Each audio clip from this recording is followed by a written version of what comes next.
Sir నాకు తెలిసిన మా మిత్రుడి వాళ్ళ ఇంట్లో ఒకే రాశికి చెందిన వాళ్ళ అన్నదమ్ములు ఉన్నారు సార్. వాళ్ళిద్దరిది ఒకే రాశి. ఓకే. సో వాళ్ళు ఫస్ట్ నుండి బానే ఉండేది. వాళ్ళు మంచి కొంచెం ఫైనాన్షియల్ గా బిజినెస్ అన్ని డెవలప్. కానీ వాళ్ళకి సడన్‌గా సమస్యల వర్షం కురుస్తుంది సార్. హ్మ్. వాళ్ళు ఇంకా ఇక వాళ్ళకి మీకు తెలియదేమున్నది ఇది, అది, అది వాళ్ళకి అసలు ఏ సమస్యకి పరిష్కారం లేకుండా పోయింది.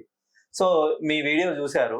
ఒకే రాశికి చెందిన వాళ్ళు ఇంట్లో ఉంటే నిజంగానే సమస్యలు వస్తాయా సార్? వస్తాయండి. తప్పకుండా వస్తాయి. ఇప్పుడు నేను ఒక విషయం కూడా అడుగుతున్నాను. ఎందుకంటే ప్రతి ఒక్కరు ఒక రకంగా నన్ను ఒక విషయంలో కొంతమంది క్వెషన్ చేసే విషయం ఏంటంటే, ఇప్పుడు ఇంట్లో 2 రాశులు ఉన్నాం. Yes sir. ఇంట్లో 2 రాశులు ఉన్నప్పుడు మాకు మొదటి నుండి కష్టాలు రాకుండా మధ్యలో ఒకసారి ఎందుకు వస్తున్నాయి? ఇదే సార్. Yes sir.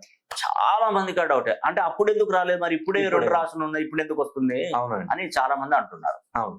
అయితే నేనేమంటున్నానంటే, ఈ ఇంట్లో 2 రాశుల ప్రభావం ఉన్నప్పుడు ఏమవుతుందంటే, మనం పుట్టినప్పుడు ఉన్నటువంటి గ్రహాల కక్ష ఒకటి ఉంటది. ఓకే.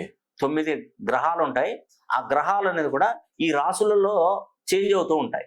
ఓకే. ఇప్పుడు చంద్రుడు ఉన్నాడు అనుకోండి, ప్రతి 2.5 రోజులకు ఒకసారి గ్రహం మారుతూ ఉంటాడు. అది గోచారం. వాళ్ళు పుట్టినప్పుడు ఒక కక్ష నిర్దేశితం అవుతుంది. ఈ గ్రహం ఇక్కడ ఉంది, ఈ గ్రహం 7వ స్థానంలో ఉంది, ఈ గ్రహం 8వ స్థానంలో ఉంది, ఈ గ్రహం 12వ స్థానంలో ఉంది. అవి ఉన్నప్పుడు ఇక్కడ గోచారాన్ని బట్టి దానిలో 2 మెర్జ్ చేసుకొని చూస్తే అక్కడ కొన్ని సంవత్సరాలకు ఒకసారి 10 సంవత్సరాలకు, 12 సంవత్సరాలకు, 13 సంవత్సరాలకు ఇట్లా వ్యవధిని బట్టి వాళ్ళకి సమస్యలు వస్తుంటాయి. అవునండి. ఖచ్చితంగా వస్తాయండి.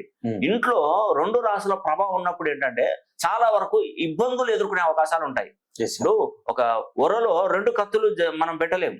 అది పాసిబుల్. అది ఎంత ఈజీ కాదండి. ఇప్పుడు ఎందుకంటే అంత ఈజీగా ఉండదు. ఎందుకంటే ఆకాశంలో సూర్యచంద్రులు ఒక్కరే.